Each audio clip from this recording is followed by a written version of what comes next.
بسم الله الرحمن الرحيم. أنا ومدعي 𝗝PROFESOR 𝗝PROFESOR كقلين جبية كلية إنجينيرين قيبت هذا سيفل إنجينيرين كان بحي جامعة هرمود كان مدها أرضي السنة كان كقلين بدلتي جامعة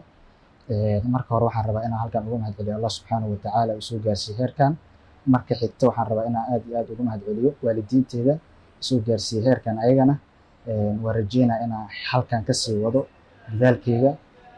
waxaan rabaa inaan mar kale u mahadceliyo asxaabtii 4 sano waqtiga soo wada qaadanay iga soo caawiyay waxyaabihii markaas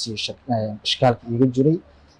waxaan rabaa qof walbo oo dal iyo dibad joogo waalid iyo walaal iyo asxaab ka soo qayb qaatay inaan halkan heerkan soo gaaro waxaan u mahadcelinayaa qof walba oo ka soo qayb qaatay sidoo kale waxaan rabaa inaan hambali halkan ugu diro ardayda sanadkan igala qalin bedelatay jaamacadda Hormuud qaybaheeda kala duwan waxaan leeyahay